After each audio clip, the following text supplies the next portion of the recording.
after the lecture series of this fall semester. We'll have a new lineup in the spring. We have currently 5 lectures lined up for the spring. Maybe we'll actually be adding an extra one, so we're going to have 6. If you want any information about that, you're not on the listserv, let me know and I'll add you to it. The lineup will probably be finalized at the beginning of January, and we'll have posters around the community as well. But tonight, to finish us off for the fall semester, we have Dr. Renee Beeton and Dr. Stephanie Hilwig. Super excited about their talk tonight.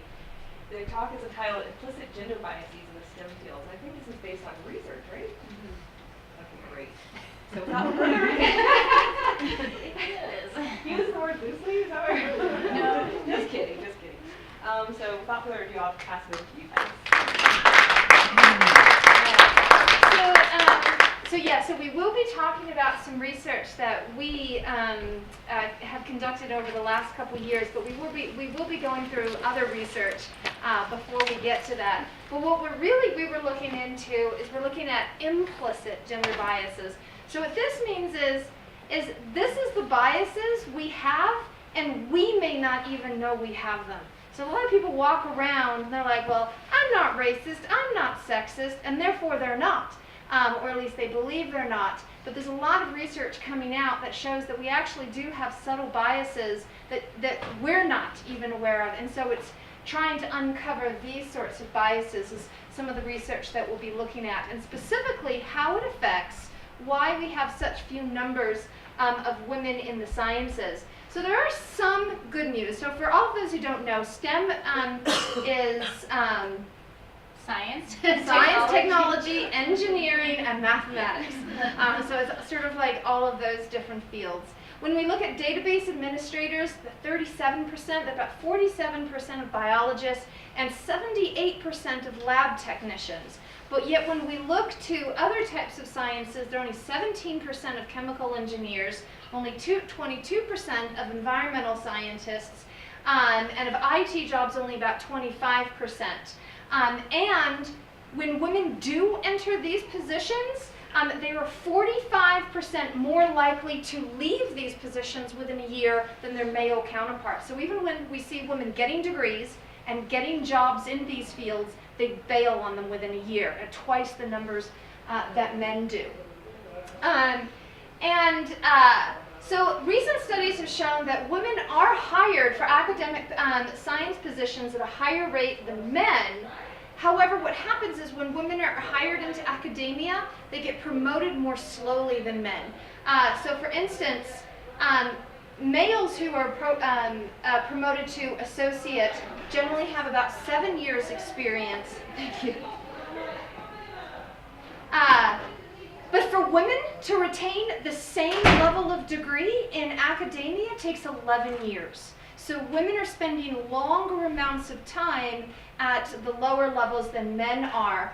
And so we look at, for instance, introductory level professors, assistant professors, and associate professors. We may see more women than men, but when we get to full professors, we see a lot more men because women essentially stagnate at those lower levels. It's much harder for them to get promoted into those levels. So we need to not just get more women into these disciplines, but promote them and allow them to stay once they are there.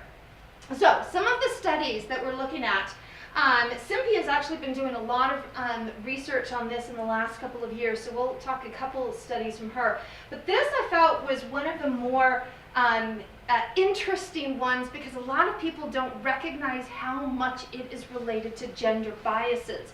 What they did was they surveyed faculty around the country in virtually every discipline and every major, all the majors, and they asked them a question.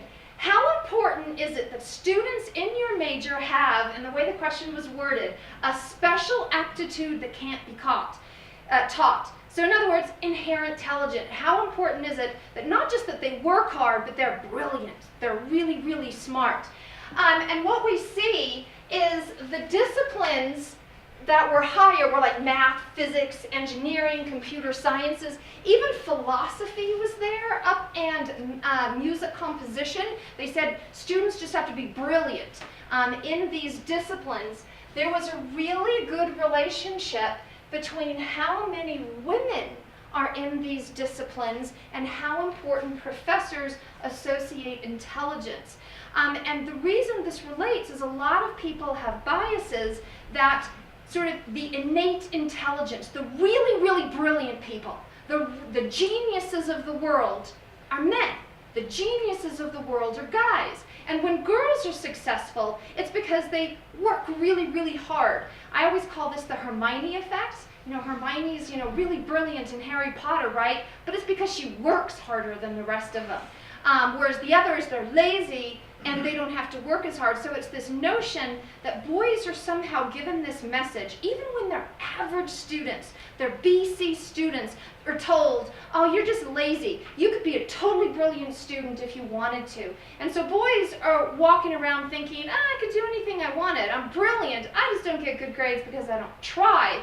Where girls aren't given that same message, and they're not told, well, you're just brilliant. You just need to work a little bit harder. So when they see these disciplines, and they're like, it doesn't matter how hard I work, I'm not brilliant enough for it, because they've been receiving a message their whole lives that they're not the brilliant ones. The boys in their class, the lazy ones getting worse grade than them, are the brilliant ones. And men and women in this particular study were more likely to want to hire a man for math-related jobs, even for people with equivalent math skills. We sort of associate that sort of brilliance with men. This is my slide. All right. So here are some recent studies. I don't know if you can see this really fine print down here, but these are all from like 2012 to even to 2017. So there's a lot of recent studies that have come out. A lot of them come from an advanced grant, and so currently Adams State has an advanced grant here, and the purpose is to help advance women in the science fields, and part of that grant is data collection, and so that's kind of the phase that we're in here at Adams State. And because of this grant, there's been a large number of studies that have come out in really prominent journals as well that have been looking at some of these biases. And this is actually kind of the slide that makes me the most sad as a female in chemistry, to see some of these biases that are still present even right now. So I just want to highlight a few of these studies because I think they're kind of interesting how they set them up. So this first one by Grunspan, they had students in, I believe it was in a biology class, over Blackboard. They had a couple of times a year ask the students, who do you think is smart, who do you think is competent in this class, and who do you think is doing well? And that's pretty much all they gave them, and they just wrote down names, and it was anonymous, so that, students didn't know if they were nominating other people or anything like that. And they found that the male students tended to pick other male students, whereas the female students tended to be more even with picking competent students as being male and female. So there was definitely some differences there in the genders on who they thought were competent among their peers in the class. This study here is actually, these two are kind of related. So what they did here is these researchers, they sent a resume to faculty at research intensive institutions, and they told them it was part of a study, so they had this resume, and it was for a laboratory manager position, someone to work in the stockroom. It's something that you could typically get with just a bachelor's degree in the sciences. And in this case, all they did is they sent this resume out with a survey, and they changed the name of the applicant on this resume. And they found that faculty of both genders, so not just the men, the women faculty as well, rated the male student, the resume with the name of the male student, to be more competent. They recommended a higher starting salary, and they were more likely to recommend them for hire. So, then continuing on my depressing little route here, but so they also looked at some things with graduate school. So in this particular study here, this was more of kind of like a data mining study where they looked at the top research institutions and the PIs, the primary investigator. That doesn't sound right, yes. For the top rated grants, And they found that if the PI was male, they had, and they were highly rated, they had fewer amounts of female graduate students and postdoctoral students. That was not the case for the highly rated female PIs. They had more of an even mix of male and female. And it was in the higher ranking they had for the men, the fewer females they had in their research groups. So then this kind of continues on. Here they sent emails to potential faculty at graduate schools and just sent the same kind of thing as up here with the resume. They sent the same email to all of them just saying, okay, I'm interested in going to graduate school. Can I have a tour of your lab or find out more about your program? And they changed the name on the email. And in this particular study, they did female and male names. But they also picked some names that would be more likely corresponded to Latino students or African American students. So they had sort of some ethnicity, racial factor in there as well. And the names that were more associated with white men had a faster response time from faculty overall. And this wasn't just science, so that science was actually kind of in the middle. Business was actually the worst at doing that. So, and then finally, down here, this study was also a data mining kind of study, and some fields have now started requiring people to, when they submit an article for publication, they require them to type in what percentage of contribution different authors had. So did they do the research? Did they do the writing? Did they come up with the research question? And they're doing this to kind of get rid of some of those ghost authors. So there's been a long tradition of particularly advisors of a group getting their name on at the end, but really doing nothing with the research or the writing or anything. And so now they're trying to hold people accountable for actually being an author on a paper.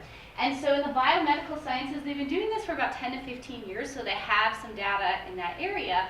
And they looked to see if there was gender disparity in who's doing what, who's getting lead author, and they did find this. They found that women were doing more of the actual lab work at all levels. So it didn't matter if they were, first a postdoc student, a full professor, at all levels, women were doing more of the work and less likely to be lead authors. So men were doing more of the writing and then getting that prestigious first author spot, which helps with promotion and retention. So that is my slide of really depressing current studies. So let's go. Okay, so that's some of the current research on gender biases. So there's a book out there by this woman called Joan Williams. She's a law professor, and it's called What Works for Women at Work. And she kind of took this a step further, and she looked at what are some of the patterns that emerge when there are gender biases in the fields that women are working. And so she looked at the law profession, which I know nothing about, but it sounds like it has been in the past at least predominantly male dominated. And she also looked at the sciences, so she got hooked up with an NSF grant as well, and so it's kind of like half law, half science.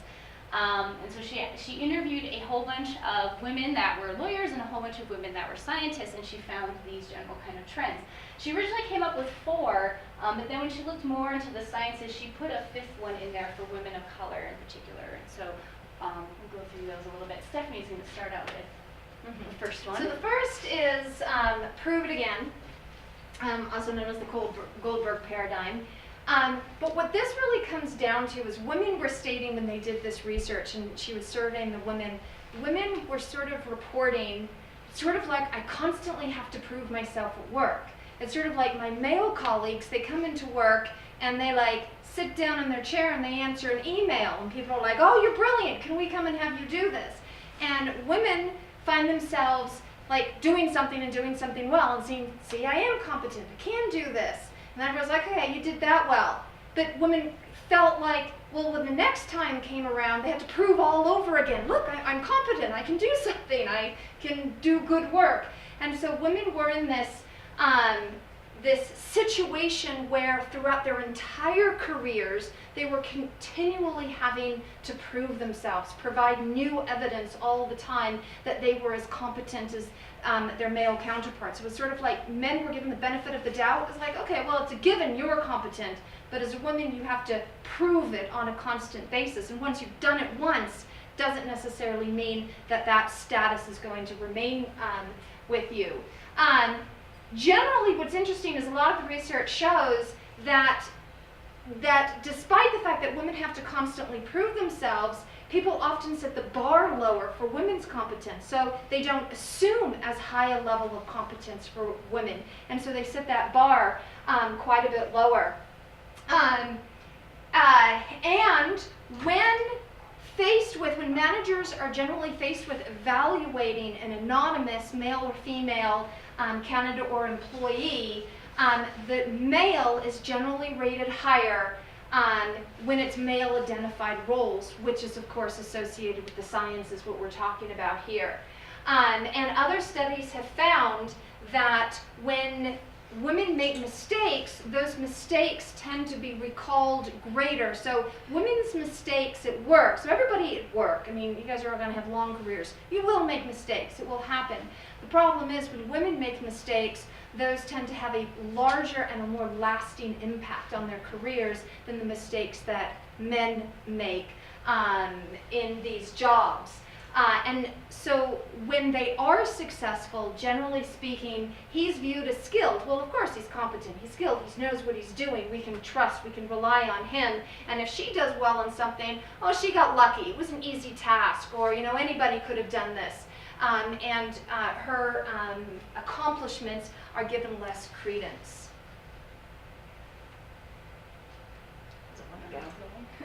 Oh, it's doing all those. So the second trend that they found was something that they called the tightrope, and this has been also in the literature for a long time, and that's the idea of trying to navigate gender roles. And so this is particularly true in areas that have traditionally been masculine based. And so I guess before I really introduce that, I want to talk a little bit about some gender norms. And so, you know, these are sort of the stereotypical gender norms that go way back, and even though things are changing a lot, they're still on people's mind, even if they don't realize it. So women tend to be characterized as more communal, so cooperating, nurturing, caring, that kind of characteristic. And men are thought of more as being assertive, confident, objective. And especially some of the, like, objective, when you think of the sciences, we think of being objective, and so that really correlates better with some of the traditional gender roles of men. And so what happens with this is that women, if they're in a masculine arena, tend to try to act more masculine. But the problem with that is they're not men, and so if women act too masculine, then they're called often something that sounds like witch, but starts with B, or they start getting named. You know, they're abrasive. not. Yeah, they're abrasive, and they're not viewed positively all the time. So, but then if women start acting too feminine, then they're called ditzy or bimbos, or, you know, something that's viewed as less competent. So there's kind of like a tightrope, like how masculine do you present yourself, how feminine do you present yourself. And, you know, I think some of this stuff has even come up in politics in the last couple of years, if you think of female politicians and how they present themselves to the greater public. And politics is another area that has generally been men.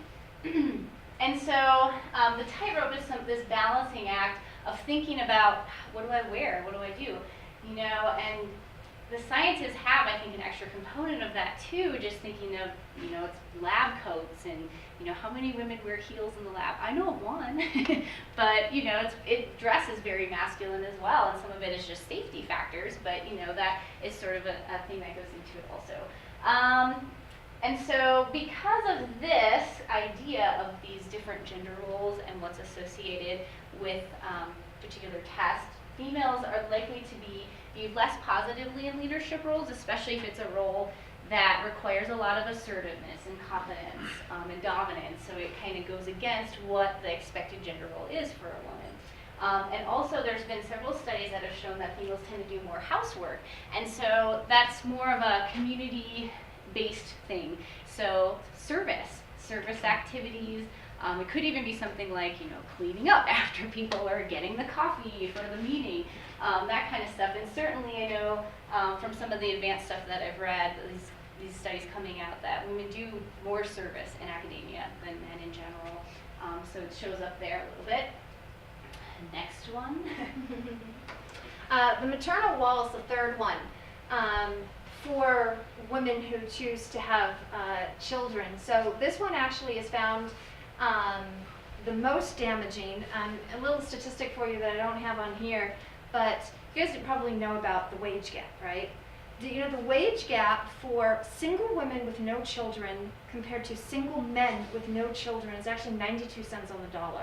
It's actually not as bad as the statistics you hear. But guess what happens when you compare married women with children, to married men with children? That gap is something like 68 cents on the dollar. It's really bad. So the maternal wall really hits. In fact, 68% of women scientists reported discrimination essentially after they became mothers. And a lot of this has to do with a variety of different reasons. But where it relates to the sciences is for women who choose to have children, women, not even women who've had children yet, but women in general, tend to choose careers not just based on status, not just based on prestige, and not even just based on interest level. Women often tend to choose careers based on lifestyle. What is going to be the most appropriate for me when I do have children? Which job is going to allow me to go to my kid's soccer game? What job is going to allow me to go to their parent-teacher conference? What job is going to allow me to make sure I'm at work picking them up every day at 5 from daycare? These are generally not issues that men think about, even once they've had children, because they can think, oh, my wife will handle that. She's got the kids, don't worry, I can stay at work all late. And with the sciences, this becomes essentially a bigger issue, because within the sciences, there's been identified as what is called the lab culture. Among different disciplines, it also has the name of geek workplace culture, programmer culture, you'll see. But what happens is there is an expectation in the sciences that you put in 12-hour work days. That you're there 70 hours a week, you're there 80 hours a week, you're there into the evenings working on the latest scientific breakthrough, that you're doing marathon coding sessions into the night, and it's the weak ones, the losers, the ones who bail to go take care of their kids, the ones who don't make it in their profession. And of course, nobody thinks of this as a gender bias. But what happens is women who sort of can't make that because they've got the kids to pick up, particularly when they have children, find themselves being pushed out of the discipline. So what you see is women having to make choices that men don't have to make. Primarily, if I want to stay in this career, I have to forfeit having kids. So when we look at the statistic of women in the sciences who stay in the sciences, only 44% of them are married with children. That's only 77% compared to men, so women are almost half as likely as men to have children if they remain in the sciences. But you know what happens more often than this? Women are like, I just can't do it, and they leave the sciences. They leave these disciplines to go into a job that is going to be more workable. I even read a study once that showed this is affecting, for instance, the medical profession. A lot of women don't go into surgery, for instance, because you could be called up in the middle of the night to do surgery. So a lot of women are choosing their disciplines, not because they're incapable of doing the other tasks, but these are the ones that are going to allow me to work 40-hour weeks with a regular schedule. I can be there with my kids. And so the solution has always been, well, women just need to stop having kids. That's the solution. Just give women birth control and they'll stop having kids. Rather than the solution being, maybe we need to change this attitude. France has actually taken some issues with this and actually banned working off of work hour days. So you actually can't email employees past the 5 o'clock hour, and you can't email employees when they're on vacation. Unfortunately, I think the United States is a long way off from doing this. The other thing I wanted to point out was there was a study where they showed managers folders of candidates, and all the folders were actually identical. They gave them to different managers, female, and they all the information in there was identical, only some of the folders they identified the woman as a mother, and in some of the folders they didn't identify her as a mother. And universally across the board, the woman who was not the mother was viewed as more competent and more intelligent than the woman who was identified as a mother. Even though everything in the folder was absolutely the same, we somehow think that the minute a woman gets pregnant and has a baby, her IQ drops 20 points. That's just sort of the belief that we have. There was even in the 80s movies with Arnold Schwarzenegger where I never watched the whole movie, but he gets pregnant and turns into a complete and utter ditz. It's just sort of one of those biases that we have. Women who have children are dumb. So, and I do want to add something on that because there have been some recent studies about men in non-congruent roles. So they've done some things about what happens if the man is the primary caregiver in the household and is in these male-dominated fields, and they actually were hurt even more than women that were primary caregivers. So it's not just women. I think it's the caregiving piece of it is an issue as well. And so I don't know. Maybe we'll see some changes. Men are taking on more and more caregiving roles in the family. So. Yeah, there have been pushes in Switzerland, for instance, to try to mandate men taking maternity leave, for instance. In Sweden, yeah. So some of these countries to mandate that, to sort of shift the roles over to men. So rather than basically letting women pay all the consequences for having children, let both pay the consequences for having children. So the last one of the four, there's the fifth one. So the next one is the tug of war. And this is an interesting result of gender bias against women in that it makes women compete against other women. And so the way that it manifests is that women are not nice to each other always in these situations. They have a view of they're competing against each other for a few perceived spots.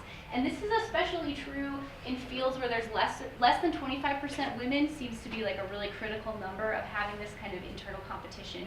And typically it disappears when you have about 40% of the workplace be women.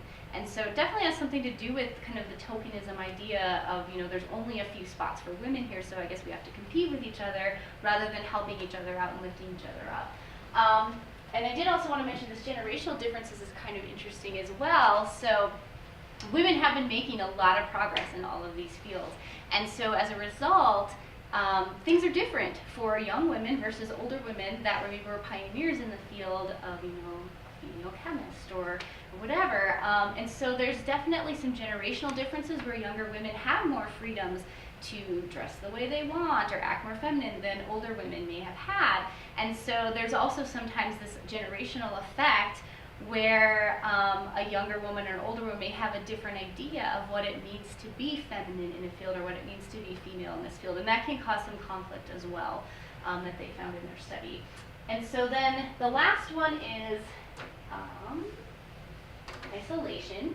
And so this one really looked at the women of color that were in science, and they found that they had, so in this study they really classified women into 4 groups, which is of course not the best way to classify people, but they had black women, Latinas, Asian Americans, and white. And so they just classified those into 4 groups. So those 4 groups, they found this to be more for the black and Latino women, that they had really strong feelings of isolation. And they felt like scientists were scared to offend them, and so they just avoided them altogether. And so they felt very alone and like they didn't have anyone to turn to. Also, they had a perception of not bringing their personal self to work because it may lower people's views of them as being authoritative. And so, the general quote from one of the interviews is that racism is still alive and well in the sciences. And we're mainly looking at gender, but you can never separate out gender from all of the other identities out there. So we also started incorporating and looking at the effects of ethnicity and race on some of these biases. And so we'll get to that. Here's just a nice little graphic to show that the percentage of women who reported these kind of things, but also that there are differences by race and ethnicity.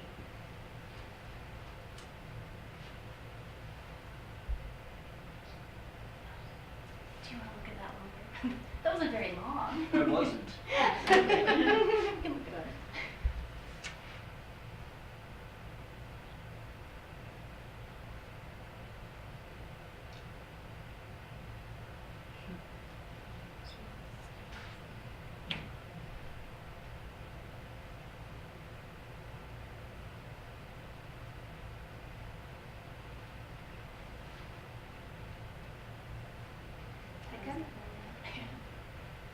So I want to talk a little bit about some of the theoretical background of this work.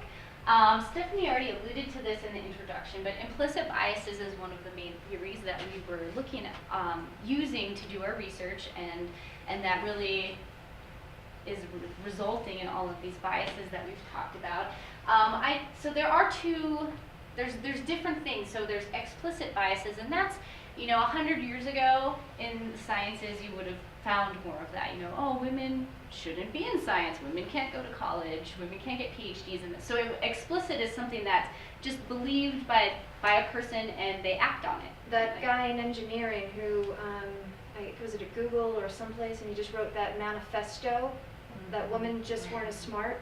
Or the Harvard president in 2000. The Harvard president, that Who women said that didn't have the innate ability in the sciences. So there's still some out there, but most of us are more getting into the more subtle implicit biases where you have these associations in your brain that you're not even aware of. And a lot of times it's not purposefully meant to hurt people, you just don't even realize that you have them. And these are not correlated. So you can be, okay, like Stephanie said, I'm not sexist, I'm very careful, but you might still have these implicit biases and you don't realize it.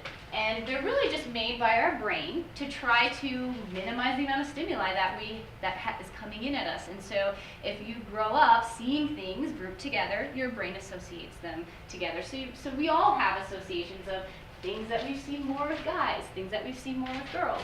And so we grow up seeing these at school, in the media, hearing things from our family, from our friends, and so our brain makes these associations. So there's a really cool test out there that you can do to see what your implicit biases are. And so Project Implicit is based out of Harvard. They started in 2000. They're still up and running. I just put 2000 to 2006 because this is a particular study where they were looking at associations of science and men, and they found that 72% of people had this association. So you can go and take the test. It's like 5 minutes, maybe 10. It's really fast, and what it does is it gives you pictures and words, and you have to group them, you have to sort them, and just by clicking 2 buttons. And so it preps you, and then it does a little test. And it's really, you can't fool it. I just told you how it works, but it's looking at time. And so how fast can you sort things? If you can sort them faster, your brain has an association with that. If it's something that it's a female name and you have a science word, like, oh, it takes you a second longer, it picks up on that. And so I've done this test, and I have a moderate association with science and men, which is kind of interesting since I'm a female scientist, but my high school teachers in science were always men. All of my undergraduate teachers in science and math were men. So I'm not completely shocked that I have this association, and they're hard to break. And they start young. So, click. Oh, yeah, I forgot about pictures. I don't have pictures too. And so you can even go on Google and just Google cartoons of a chemist, and bloop, here's what pops up in sort of a representation of what you see. So yeah, we have a lot of Einsteinian looking men there. We do get some women. Do you notice anything else about them? They're crazy looking. Men are older. The girls are younger and sexy. Girls are younger, yeah. They're all white too. Yeah, so there are very few representations of people of color in our little cartoons here as well. And so this really goes along with some of the stereotypes that we don't even realize we have of scientists as white men. So like I said, okay, now keep going. Like I said, these start at a young age, and they're really hard to break. And so this is the same author that Stephanie was talking about a couple slides ago about inherent intelligence. So this starts at age 6, that little girls start to associate really, really smart with boys. And so they did a test for 5 to 7-year-olds where they gave them pictures of girls and boys and men and women, and they were like, who do you think is really smart in these pictures? At age 5, the boys and girls picked their own gender. So they picked people that looked like them. By age 6 and 7, though, girls started picking boys. The boys kept picking boys. So something happened when they started school that they started associating really, really smart with boys. And it didn't matter if it was little boys or men, the pictures that they saw. And so then they went on to do another study, and they showed them that they had these different activities that they could do. So here's a fun game for people who are really, really smart, and here's a fun game for people who tried really hard. Guess which ones the girls picked? They went to the games where you try really, really hard, and they didn't go to the games where you were really, really smart. And so, and they tracked this. This didn't change from age 6 on. It kind of was a constant thing, and it also did not correlate to grades. So when they asked them, who do you think has better grades, they all said the girls. So they said the girls have better grades, but apparently the boys are really, really smart. I don't know. So, and they also did another study in 1st grade where they did similar little tests where you sort things, but they made it into a kid version. And by 1st grade, the kids started having an association of math skills with boys. And so they found that already starting in 1st grade. So this happens really young, and there's been lots of studies on it's really hard to break these associations once you form them. So imagine if little girls, 6-year-olds, don't want to play a game where they're told only really, really smart kids can play this game. You need to be really, really smart. They're avoiding this. Well, imagine disciplines in college when they're choosing a major, and the not so subtle messages, only really, really smart people are welcome into our major. Getting straight A's isn't going to cut it. You have to be brilliant. Girls, even girls who are getting straight A's, women who are getting straight A's are going to shy away from those particular disciplines. I faced this myself after I got my PhD. My own brother, who thinks he's a genius, had to inform me, well, it doesn't mean you're smarter than you. I'm still, I'm smarter than you. I just didn't stay in school forever. I'm just lazier. So this is sort of the attitude that boys get. I'm really smart. I'm just lazy. So they look at the girls around them who are getting better grades than them, and they don't see them as smarter than them. They just see them as working harder than them. And this, of course, affects how women perceive themselves. So this would be incongruent roles. So this one was on self-promotion. So this was a studies on to be successful in your career, to even get a job, we all have to be a little good at promoting ourselves. Yeah, I'm awesome. Hire me. I'm better than anyone else you're going to face. And a lot of studies have found, though, that women are more likely to disregard their ideas of self-promotion. So women are more likely to give lower evaluations of their estimate of their intelligence, their authority, her abilities. She contributes less. So this means that women will often speak up less and contribute less, portrays less self-confidence. Pay attention to this when we get onto our own study on this one of self-confidence, because it did sort of impact our study on self-confidence. And so this, of course, becomes a self-fulfilling prophecy. So if women see themselves less confidently and speak up less, then they're viewed as, well, they don't have as much to say, they're less intelligent. Of course, that reinforces that idea about themselves, and it becomes a downward spiral. Whereas men, a lot of studies have found that men will come in and give what they think is a brilliant idea, and it may not be a brilliant idea, but they're constantly giving ideas, and every once in a while it will be a brilliant idea, and they'll be like, see, I was brilliant. I came up with the brilliant ideas, but women are giving these ideas less often, so getting that reinforcement less often. This particular study I thought was really interesting. They had men and women write a letter of reference about a colleague of theirs and then about themselves. Men and women did something completely different from each other. Men wrote a half-hearted letter about their colleague and a great one about themselves. Awesome. Women did exactly the opposite. They wrote a brilliant letter about their colleague and a half-hearted one about themselves. So women were just far less likely to promote themselves in a variety of ways, and of course this can impact their perception on the job. This one has to do with speaking. Of course, there's been a ton of studies on this. The idea is that women talk more than men. How many people have heard this? Women talk more than men. Did you know it was actually published in a psychology textbook for years that men speak roughly 7,000 words per day and women 20,000 words per day? It was actually in published textbooks. And guess what the source was? Some psychology professor who said it on a whim in an interview. I'm serious. There was no scientific basis. So several years ago, they actually did decide to test it, and they had college students wear a vocalizer around their necks for 2 weeks. And guess what they found? No difference. Men and women speak the same. I think it's roughly 17,000 words a day or something like. I can't remember what the exact number, but men and women speak the same. But the perception is still that women speak more often. In one study, they brought in a group of people and they had them discuss a particular topic, and then at the end of the discussion, they had, all right, who talked more? And you know what everybody said? Everybody was like, oh, the women talked more. They dominated the conversation. You know women, they're always talking. And so then they, what they did is they recorded the number of minutes they were speaking compared to the number of minutes men were speaking, and they also recorded the number of words spoken. And guess what? Men were speaking almost twice as often as the women. But everybody perceived the woman talking more. So this sort of old idea of to be seen and not heard applies really to women, not children. And so the perception is that women are doing more talking, even that they don't. And when they do talk, the research has found that they're more likely to be interrupted, their ideas are more likely to be dismissed, and they're more likely to be ignored. My mom actually tells me a story. My mom works in IT. She's a computer programmer and has been since the 1970s.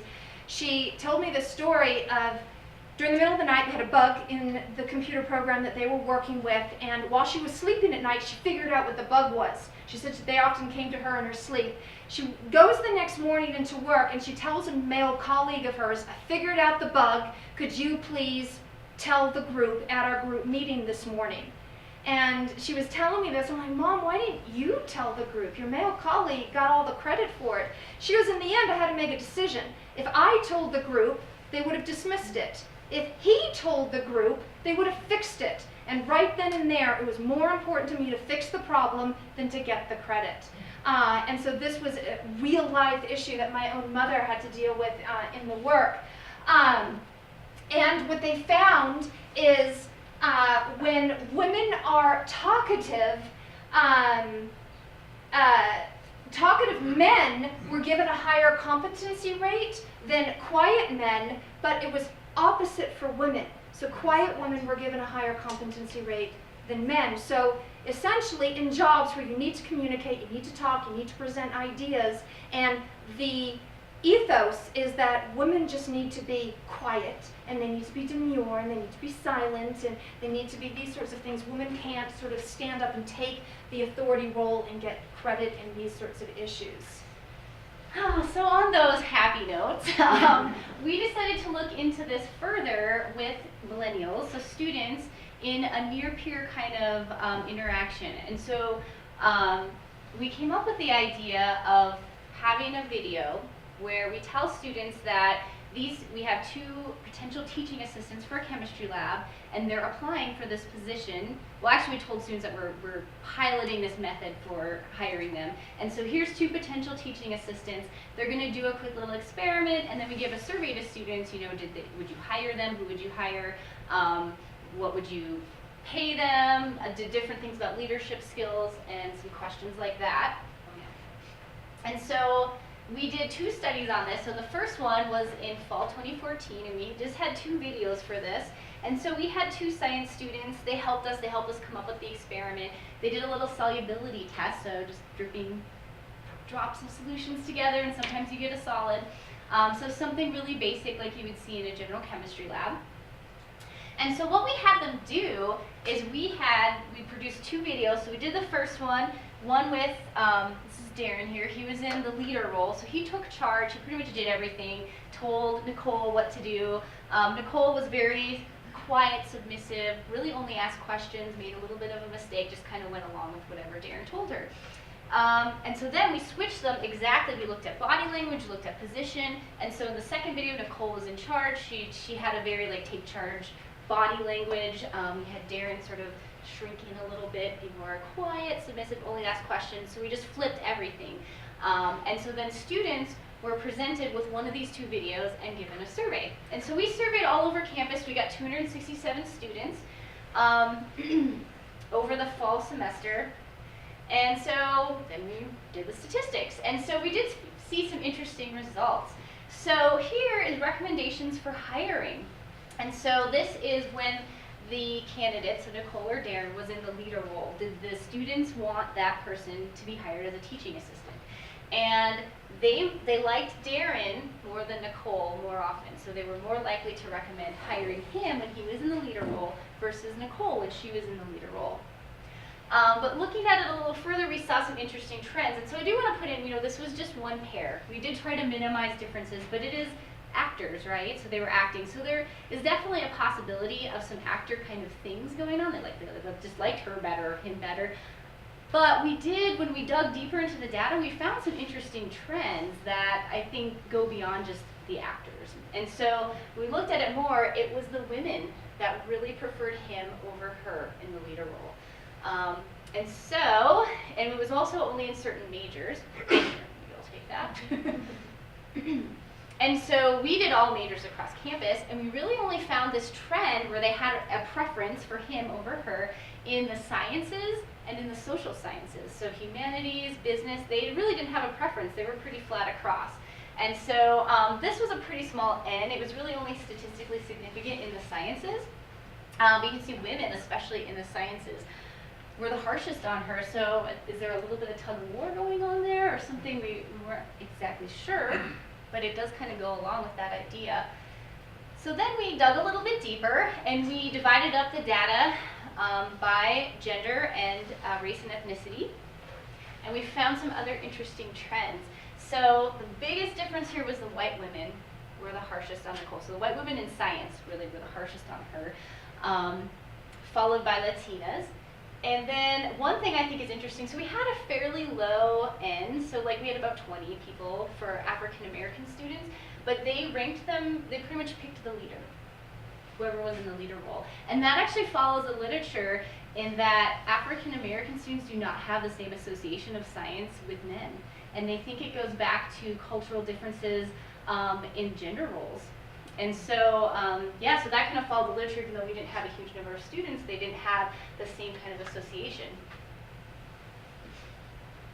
A couple other things. So in communicating, so over here, we have the male, so Darren, when he was the leader and when he was the follower, so how did they rate their communication? And here's Nicole when she was the leader and the follower. Notice that they liked Darren better when he was the leader, and they liked Nicole better when she was the follower. So that really goes along. Study that we just talked about it. She was better when she was quiet and just let him take the lead. For noticing mistakes, they did notice the mistakes. Let's see, a little bit more. So the mistake would have been in the follower role. So we were just looking at competency, how competent do you think, or wait, no, this was how much they noticed the mistakes, and then we looked at competency. So they noticed the mistake more in the female, slightly lower competency in the leader role, but a little bit higher competency when they're in the follower role. And then for the follower, that's the person who made the mistake. The guy got docked more for making the mistake, even though they noticed it more in the female. That goes back to, remember we talked about earlier that the bar is set lower for women. Right, prove it again. Mm-hmm. So committed, they felt like the female applicant or Nicole was more committed than Darren in both cases. The woman's doing it, she's got to be serious. The right? hard work, yeah. And then, so that was our main results from our first study. So from there, we built a second study, and I did a lot of this on my sabbatical. Stephanie's going to tell you about it. I'm going to talk about it. So this one we wanted to look at ethnicity as well. So we had 3 different pairs, and we tried to match them as much as we could for looks, because there's been a lot of studies on like good-looking people versus not good-looking people. So we tried to make sure everybody matched. And this couple, we hoped they would match because they were actually dating each other. So were Darren and actually Nicole and Darren's identical twin brother Drake were dating each other. Yeah. So, so we figured that was probably pretty close. All right, so we set up 3 videos. Well, actually, it was a total of 6 videos. So each pair was recorded twice, one with the male taking the leadership role and one with the female taking the leadership role. All 3 of them had this exact same script. So we tried to get all 3 groups, or so all 6 individuals, to perform exactly the same way in each role. So we practiced several times. We'd go to the lab, we would practice it, we would have them watch each other's videos so they could emulate their behavior. So we did our best. to try to weed out any personality differences between them. And we made the mistake a little bit more obvious in this one, so from the previous particular study. And we gave, again, surveyed students all over the state of Colorado. We got a couple thousand this time, and a multiple choice survey, so 1,800 from 5 different institutions. We showed, or she showed these videos. And this one gave us completely different results. So we'll look at some of the things that sort of held true, but what it came down to is for the Latino pair, they liked the guy more than they liked the girl. The male more than the female in this pair. But in our white pair, they didn't like our male actor. He was rated very poorly compared to the female actor, and among the black pair, there really wasn't a gender difference. They liked both of them about as equal. But what was interesting is we did look at the respondents' characteristics, so whether they were male, whether they were female, and what we found was for all groups, they liked him more than her. No difference between this pair, and pretty much almost all of the groups preferred her over him in this particular group, except one demographic group. Here, it was actually the reverse from our previous study. Here it was white males. White males surveyed said they preferred him over her, and every other group said they preferred her over him, and it was 78.8% compared to 75.8%. So that was something that was interesting in this particular study. This one was looking at, and while they had those preferences, the females had higher rates of recommending the female compared to males for all groups. So when we look at this, white individuals, this is the harder one to understand. So when women, among all racial groups, so white, Latina, and black, they were more likely to recommend the female under those circumstances than the males of that group. So white Hispanic females, Hispanic females gave a little higher preference to the female candidate, all three than the Hispanic males.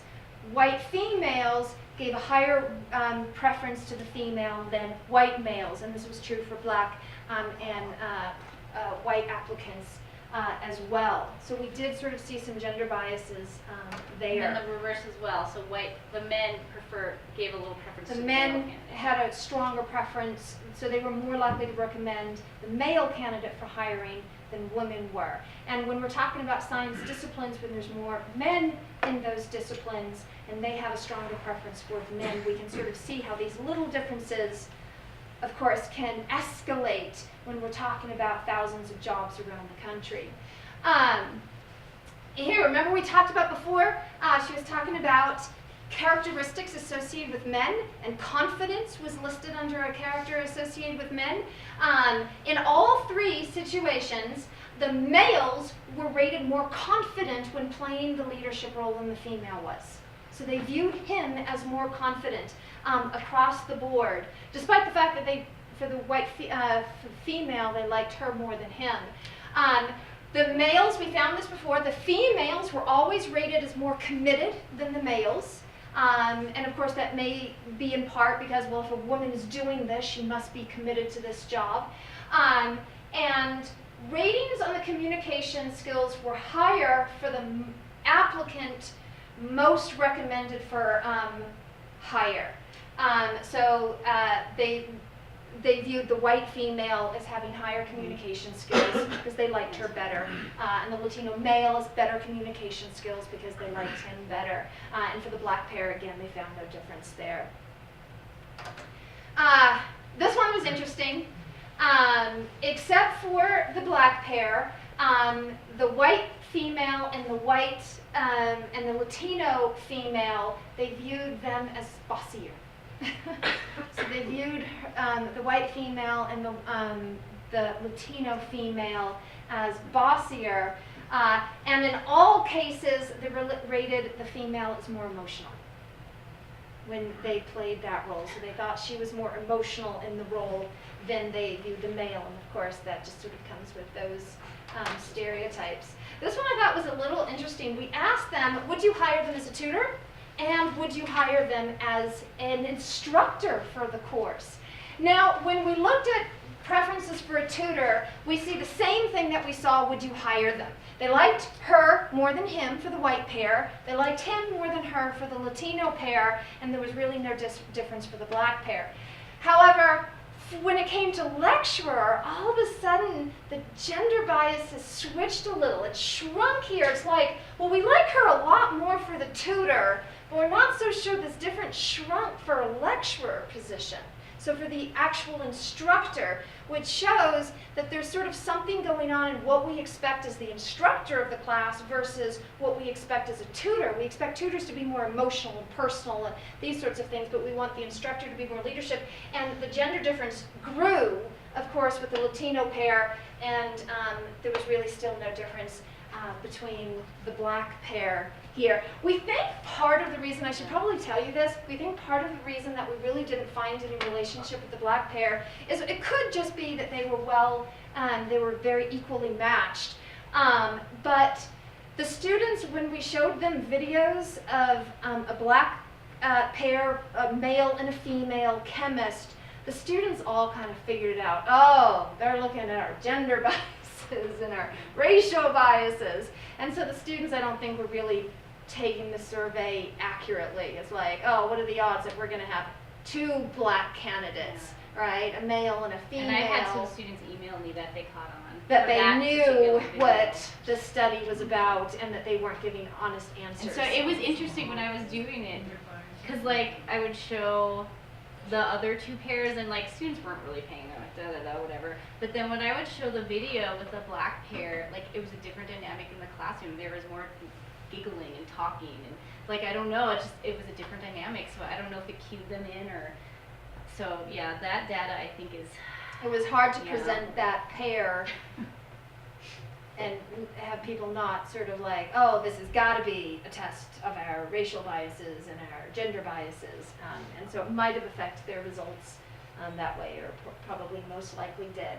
So finally, what the results sort of show is the first study did seem to show that there were gender biases, but the second study showed that that personality does make a difference. When we know it's an anonymous male or a female, all the studies are showing that there's a difference, but when you have an actual person in front of you, a lot of those gender differences disappear. But what we did see is males had biases towards males, and female students did have biases towards the female candidates. The males were rated as more confident, females rated as more committed. Again, we might see this as the Hermione effect here. Hermione was the serious one, committed. Females were rated as bossier and more emotional. And that was actually interesting because we didn't have bossy in our first study. Some people wrote it in. The first study wasn't Scantron, so they were able to write on that, and we saw some interesting Some people comments did about wrote in, her well, she was role. kind of, when she took the leadership role, and they didn't do that for him. Yeah, they actually wrote in, well, she was kind of pushy. She kind of like telling them what to do. They didn't like it. It kind of rubbed them the wrong way. So, any questions? We do have little snippets of the video if you guys are curious. Yeah. Oh, yeah. All right. So I'm going to show you the Latino pair because they've graduated, so they're less likely to be embarrassed. Renee, so did everybody see all three pairs? No, just Everyone one. saw one Yeah. of the 6 videos. Okay. Yeah. So we had to do enough classrooms to get. So even so they caught on?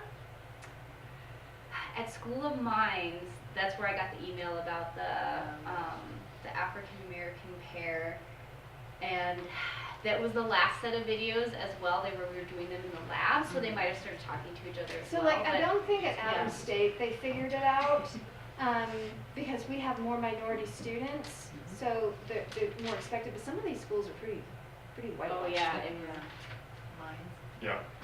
Yeah. So I think the demographic of the school itself. Yeah, I do worry about that video. That would be an interesting analysis. Just saying. Okay, if you don't have any questions, let's go ahead and begin. Okay, Great. so basically we're going to fill out this table. We're going to add our cations going down and our anions going across. Would you mind grabbing the sodium? Actually, we're going to use this one because we're going to use the sodium hydroxide later as a source of hydroxide. So just to keep it consistent, I'm going to add 3 drops to each well.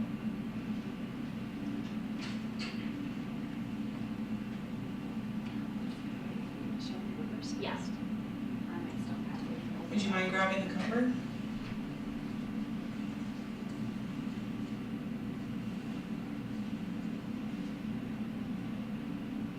And all of these are about 4.5 minutes, so it was like stretching the attention span of some of these students, but they, yeah, like followed around. But they made it, I think. Was that the mistake at the beginning where I grabbed the wrong sodium? No, this is the silver one. No, there's a bigger mistake. Like, I've only watched these like 400 times. I should know. Wasn't a big mistake in the Yeah. jobs? Okay, Oh, and now we can add our anions. So I've got the nitrate. Well, wait, nitrate first. Well, looks like our matrices are a bit different. Let's just go from line so we won't get confused. Okay, I'm gonna switch between the two so you can see the overlap here. So let's start right there.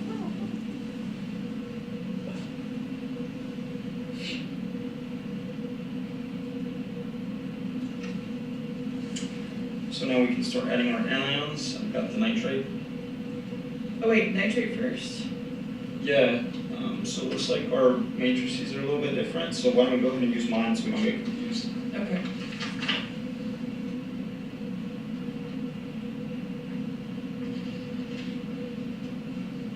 So next would be the hydroxide. Yeah. Actually, that's not hydroxide. Oh, sorry about that. It's okay. What should we do? So we can go ahead and fix it. We'll just switch our chlorine and our hydroxide. That was the mistake. Yeah, I can. That was the mistake. So what's the reverse?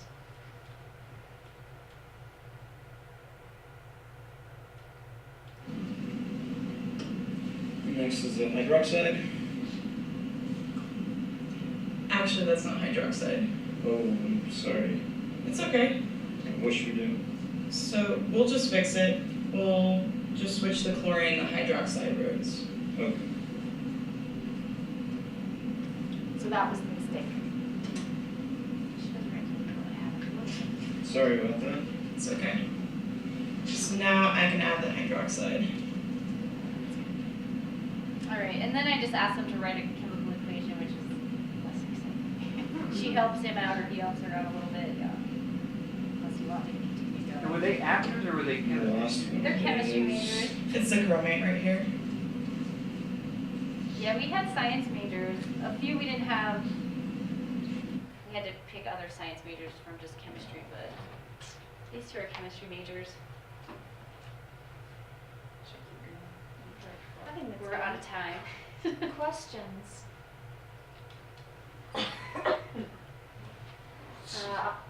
I'll get him and then I'll get you, sorry. So based off of all the research, I mean, it's pretty obvious that these biases are out there and they're exposed. How do you propose, like, we might fix them in the workforce? So there's been some interesting studies on that as well. So there's things not to do, I think is really what they've come up with. So they've looked at exposing people probably to a talk like this. Like, implicit biases are out there, everyone has them. And when people were told that, their biases went up, actually. So like, oh, everyone has them, it's okay. And then they did another control where or another experiment where they went to a group and they're like, nobody has biases. Basically, is what they told people, and biases went down.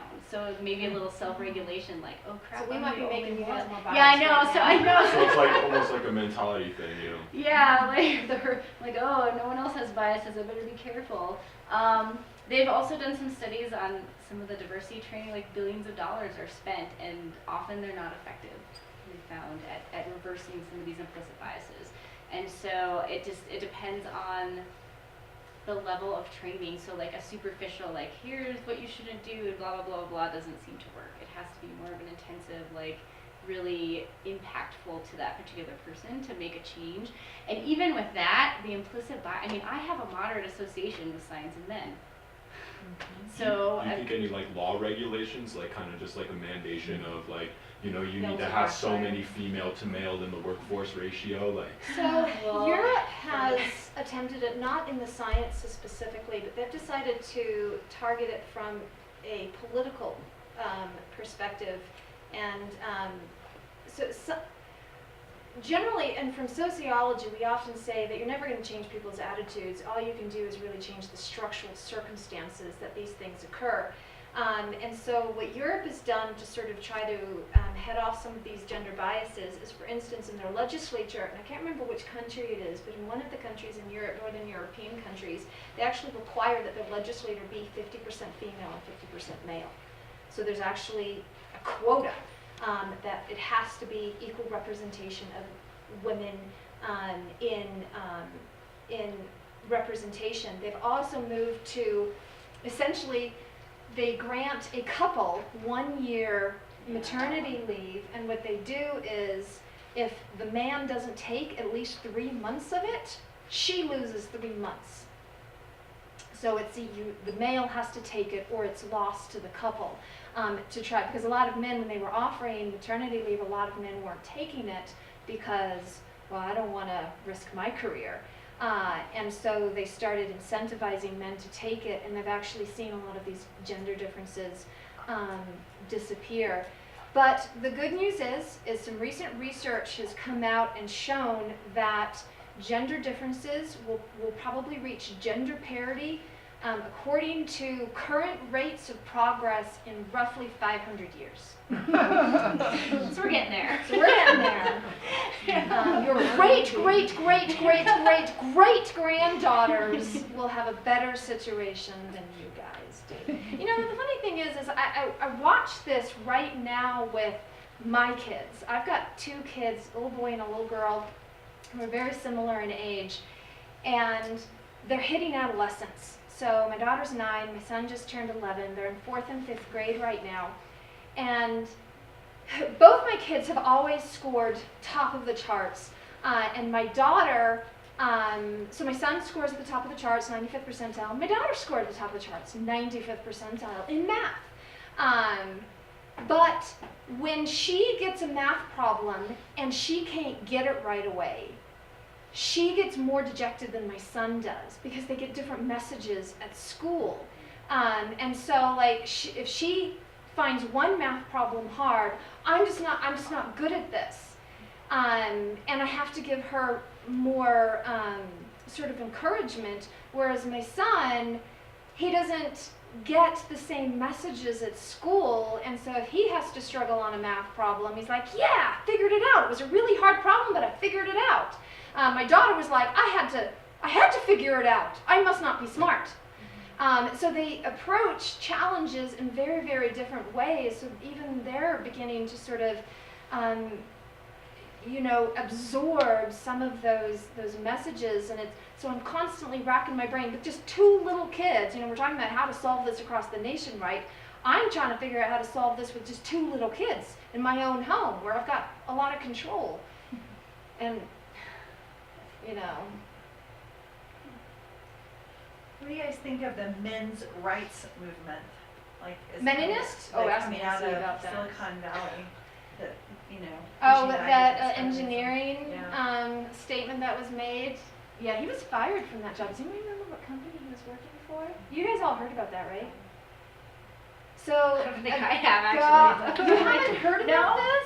I feel like since it was out of Silicon Valley, it's It very was out of entertainment Silicon based. Valley. Google. Um, It was Google. It was Google. Oh, I did see something about All right, I got it. Okay, so it was a manifesto on gender out of Google. Okay, I'm just doing a search and hoping I can find it. Anti-diversity. Manifesto. It was the anti-diversity on women's neuroticism. It went to 40,000 employees, Women were neurotic, he wrote in it. That the reason women were successful, personality differences, not discrimination, was the reason women were in there. That's the new way of saying intelligence. Well, and ultimately this is one person, and I think that But he didn't develop these ideas out of right. No, thin he air. didn't, and I think pushback is expected whenever there's change. So, people are losing privilege. It's right? always one so step. as it becomes more diversified, white men, straight white men, especially middle class, are losing some privilege. And I saw this quote that it's like the loss of privilege feels like oppression. So they're losing. The perception of losing something that they had feels like oppression. So I'm not surprised that there's pushback. And there's also there's pushback everywhere right now, right? It's also very real that for a long time, for instance, racial prejudice was justified under the notion of property values. We don't want minorities moving into these neighborhoods because it'll hurt property values. But interestingly, there's the same sort of gender value to work that people aren't aware of, that generally the pay and prestige of a job is directly correlated to the percentage of men who occupy that job. And so when a job either shifts from male to female, like secretaries did during World War I and World War II, pay and prestige drop. And other jobs that switch the reverse, believe it or not, is computer programming. Computer programming was initially a female-dominated job.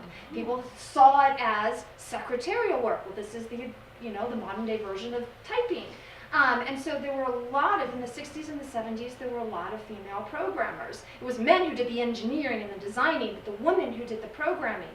But then when they saw all the lucrative amount of money involved in the beginning 80s, they began to weed women out, and men began to dominate the profession, and they shift the cultural attitude of programming to the marathon coding sessions, and they essentially chased women out of that position, and the percentage of women in programming dropped precipitously during the 1980s. My mom got in prior to this, and what happened was the pay and prestige of computer programming went way up when it became male occupied. So a lot of men have a non-conscious interest in making sure there's not too many women in their profession.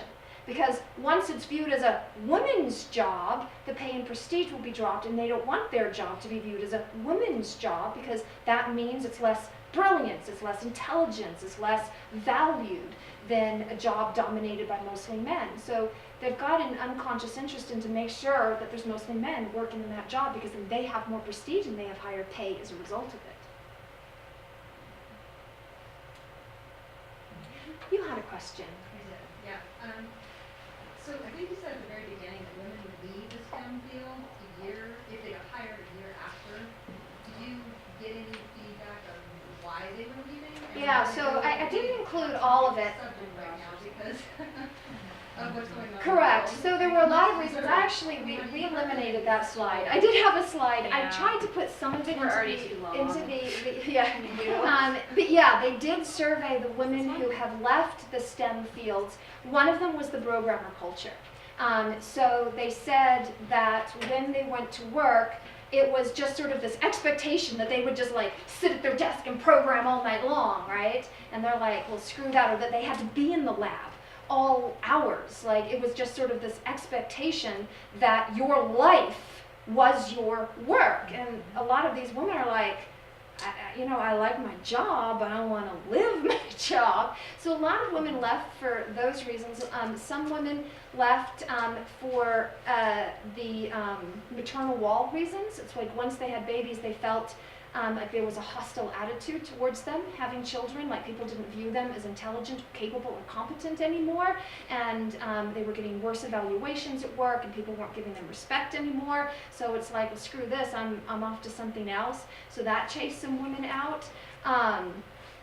Some women, I did read a study that found that women, and I've actually seen women get hit on at work. So when you're one of very few women in a job of a lot of men who don't have the greatest social skills,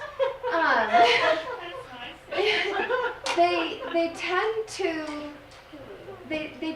think that those women are like, well, I'm not going to get another woman, but I can get, the other geeky science women. And so they hit on these women, and these women feel like they're constantly having to say, like, dude, I'm not interested in you, back off.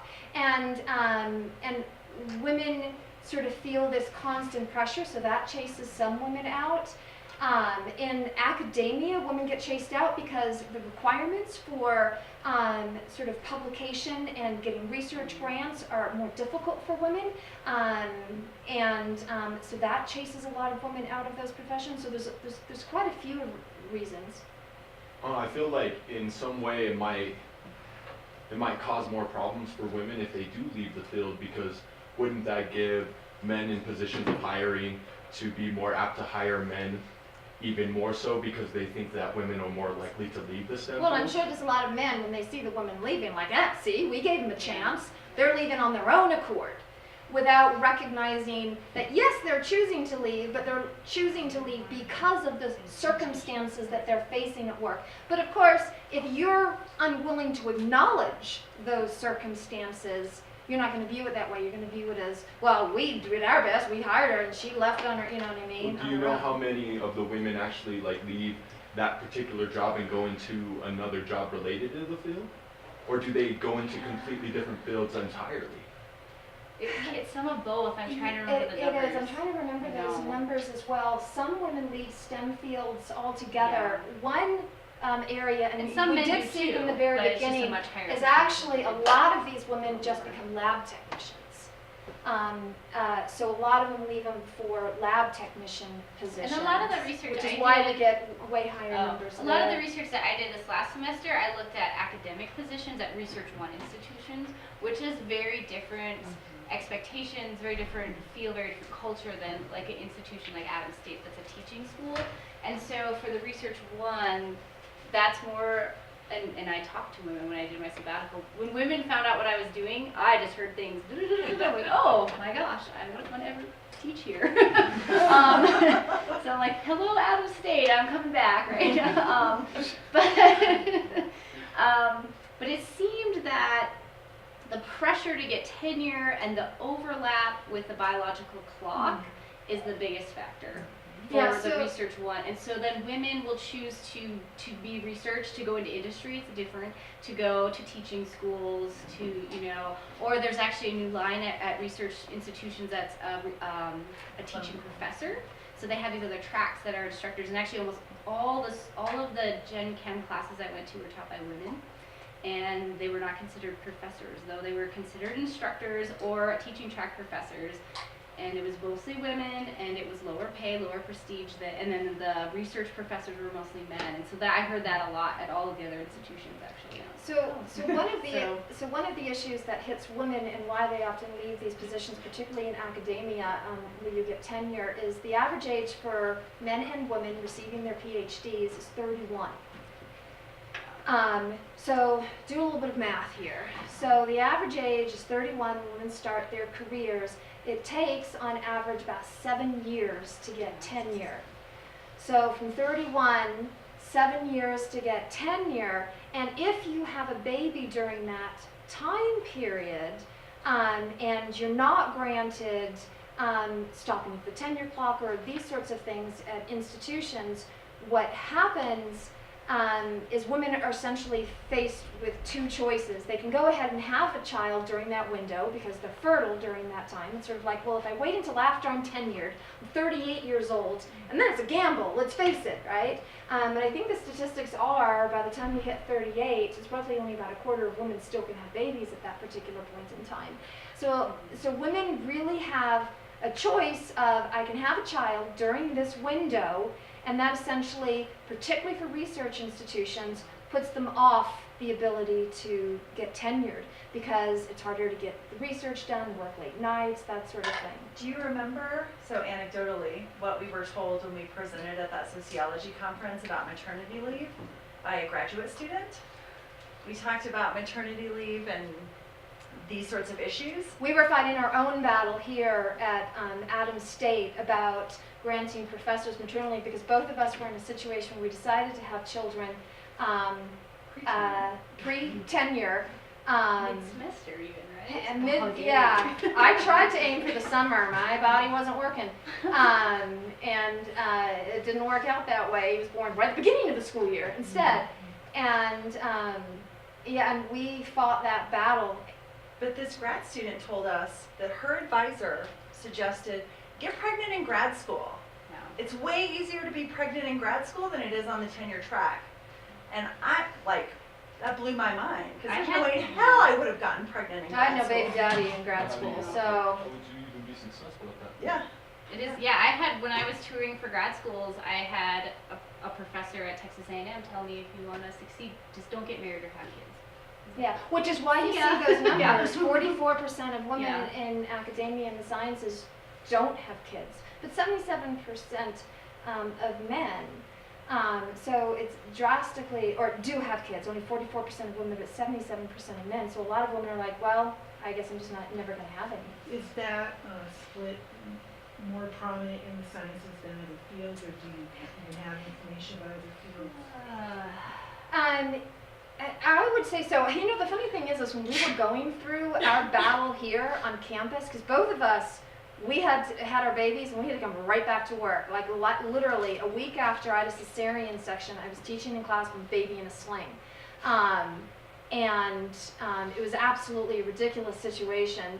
But it was interestingly, it was the sciences, the faculty in the sciences who were the most opposed to maternity leave.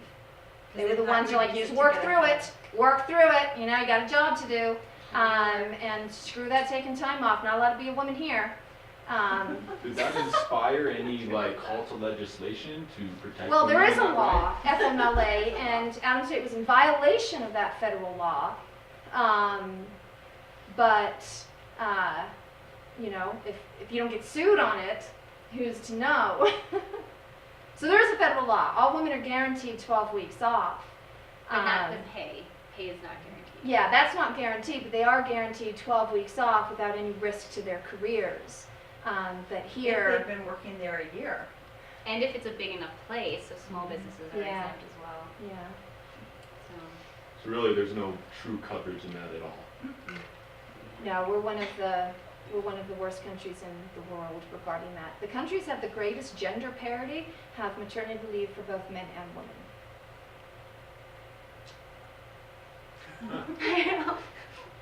Enlightening.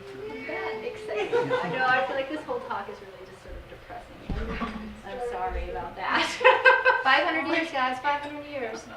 Okay, as the mother of a female biochemistry major, what advice would you give the current, young women trying to get into these fields? Is there anything differently? I mean, that's like blaming the victim. How can you do differently? But what do you think?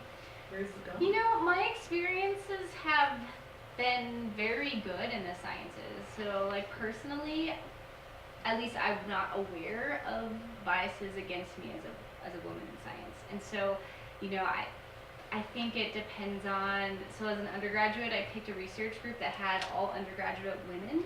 And so we just kind of bonded together and did it. And then, in graduate school, I went to graduate school in chemical education. So it was really a different makeup of everything. But, go for it. Don't let it stop you, and be careful, maybe a little bit careful about who you pick as advisors or mentors, but find mentors.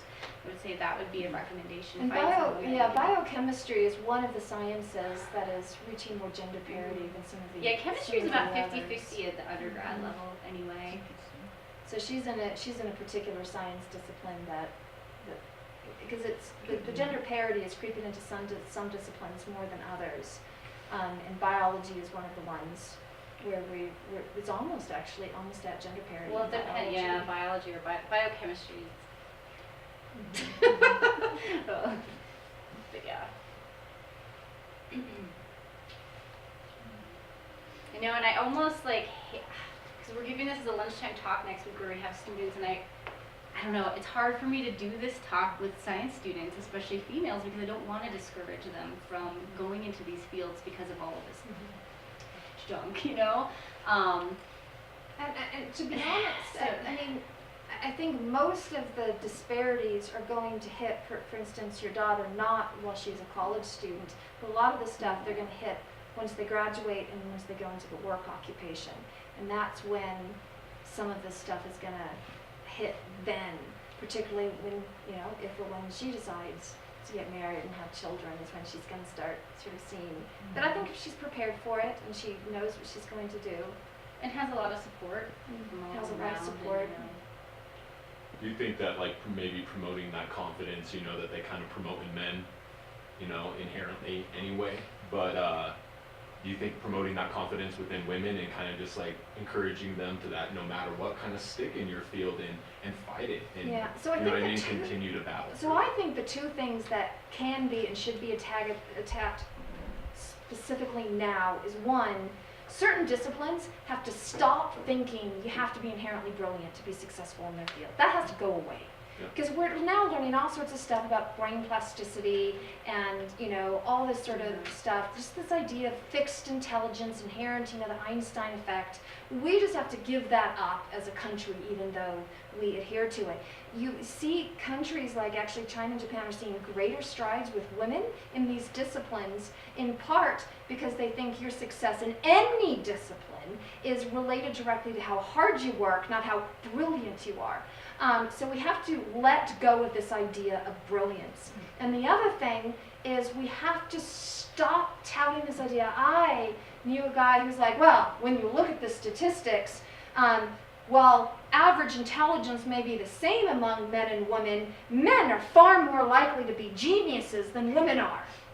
So I've actually heard PhDs saying this, and we just have to forfeit this idea that the geniuses are men. Because little girls pick up on that. When we watch the shows of all the brilliant people who ever existed, the Newtons and the Einsteins, they're all men.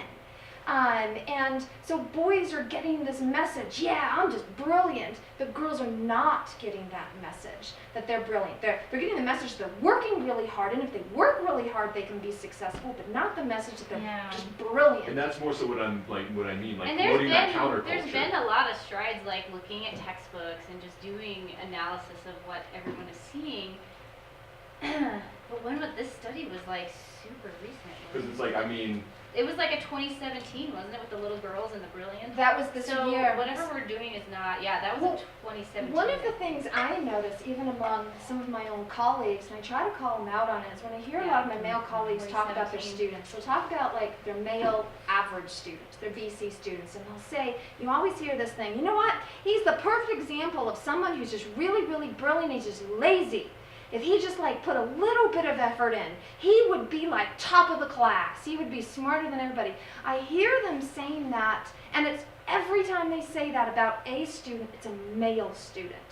I never hear them talking about the BC female students. Oh man, if she just put a little tiny bit of effort in it, she'd be brilliant, she'd be top of the class.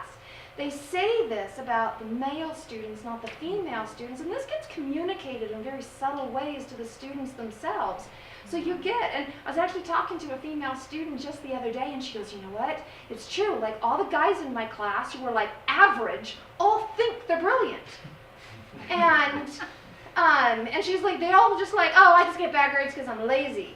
And we have to change that dynamic, you know, we're not saying the same thing to our average performing girls. well, and that's like how you said, you know, we got to just eliminate the idea of brilliance in general. But when you've implemented that through such a long history, I mean, do you try to eliminate something that's going to be very difficult to destroy? Or do you just try to bring that underdog up and make it an equal playing field? Whereas like women are now going to be treated as the inherent brilliant as well. I think we need to meet in the like middle. If we had the answer to this. Yeah, I think maybe in the middle. We need to tell more females they're brilliant, even if they're not the straight A student. Well, and things are gonna, so they're like some of the things that we were talking about, there's like a cutoff, 25% women, 40% women. So some things are gonna get better, at least through just more and more women getting into the field and making their way up. It's just taking a really long time for women to make their way up to the top, longer than it should. So something else is happening there too to slow that process down, but it is happening. It's just a 500-year process. I don't know. Do you think implementing STEM classes and activities in an elementary setting would kind of change that. You know, that's always one of the focuses. I mean, people, we try to do that. You know, in Yeah. one study they did of elementary school teachers, it wasn't in here, but I thought it was really interesting. They had teachers grading math assignments. And on half the math assignments, it had a boy's name on it. On half the math assignments, they had a girl's name on it. And they gave higher grades. Now, this was math, right? You can't get more objective than you got the right answer or you didn't get the right answer. But despite the fact that it was a math assignment and the grade on the assignment should have been objective, they found teachers giving higher grades to the papers with male students than the papers with female students. So yeah, it has to be at all levels. I think it's just always. It's almost like a hit to the multifaceted. males as well. It's kind of just like, wow, I'm not as smart as I think I am kind of thing. You know what I mean? You're given that little bit of extra. And you may not notice it, but it's definitely there. That's a privilege. Well, thank you both for coming. Yeah, I feel like